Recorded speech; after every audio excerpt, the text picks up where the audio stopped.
Dear children, hope this corona days you are passing your time by learning something, improving your knowledge, as well as engaging yourself to get some creative work which will help you in your present and future time. As we all know that English is a universal language and it is a connecting language all over the world.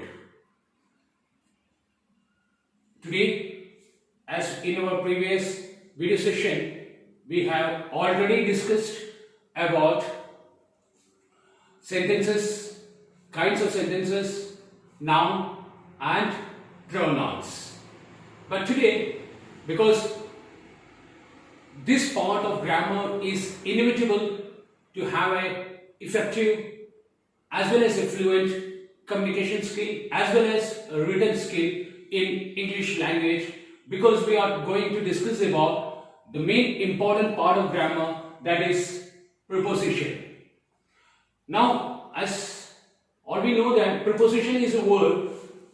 A preposition is a word which is placed before a noun or pronoun to show its relation with some other word in the sentence. So why preposition is used?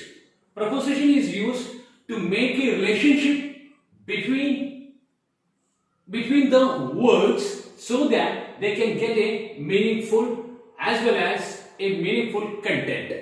So preposition is inevitable and it is very important to have, as I told you, to have a beautiful communication skill. So preposition is a word. I will repeat it again so that it will be much more clear for you. A preposition is a word which is placed before a noun or a pronoun to show its relationship. So why it is used? It is used before a noun or a pronoun. Why? To show the relationship between some other words in the sentences. So I will clear it by giving you a perfect example. So let's go to the example. For example, he works hard in the hope of standing first. So here, he works hard. It's a group of words, and in the remaining, I'm just deleting this in. I'm not talking about this in. He works hard. Let's stop there. Then the next, group of words, the hope of standing first. So in these two sentences, we don't have any type of relation. So for making a relation or for making a meaning, we use this in, and this in is called as a preposition. So the preposition is always used to make a relationship between these words and these words. For example, as I given you, he works hard in the hope of standing first. In the second example, we met at night. Here again, we met. It's a group of words. At night, it's another group. So for joining this to making a relationship between these two words, we use this preposition, that is at. We met at night. So here what we are doing, we are combining or making a relationship between these two words. Right? Now let's go to the third example. We stay at home during the holiday. The same thing.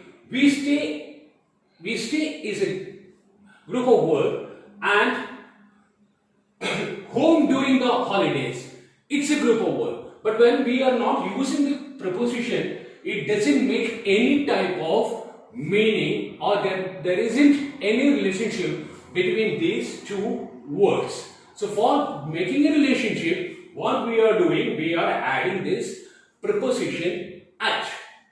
We stay at home during the holidays. Now let's go to the fifth example.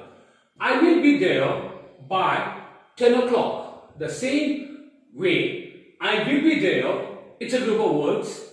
10 o'clock, it's another group of words which doesn't have any type of relation, any type of connectivity. So for having a connectivity and for having a relation, and for having a meaningful effect, we use the preposition by. So here, I will be there by 10 o'clock.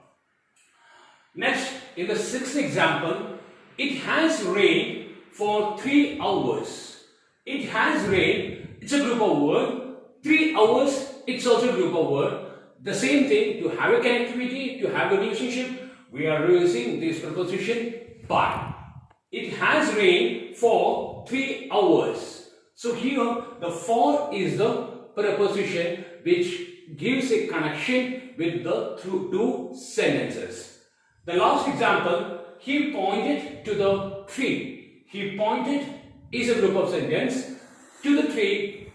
That means when we are using this preposition to, it makes a relationship between these two sentences. Then it makes a meaningful content.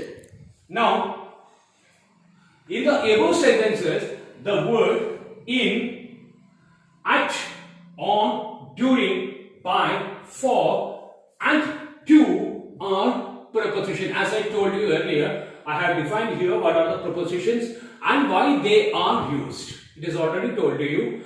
Now, in the above sentences, such as in, at, on, at, by, for, to, all these words are called prepositions. Now, the nouns that come after them are called their objects. That's very important. That's very important for you to know it. The nouns or the pronouns which comes after the preposition is called the object of the sentence. I will make it clear once more. The nouns which comes after the preposition is called the object of that particular sentence. For example, as I given you, I will clarify it somewhat more clearly. For example, we met at night. Here, the night is the noun and at comes, the preposition comes before the noun, so that it makes a relationship. Is it clear? The nouns that come after them, that is after them means after the prepositions, are called their objects. So here, for example, here at night, this night is the object. On the table is the object. By 10 o'clock, 10 o'clock is the object. For 3 hours, 3 hours is the object because it comes after the preposition.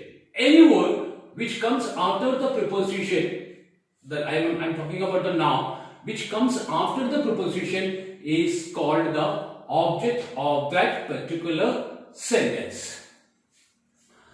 Now, the prepositions generally serve 3 important purposes. Why these prepositions are used? What is the basic rule of using this preposition? Why we are using this? Actually, as I told you, we are using this preposition for the purpose of connecting or to have a relationship between two group of words. That's true. But when and where it is used? Now I will tell you.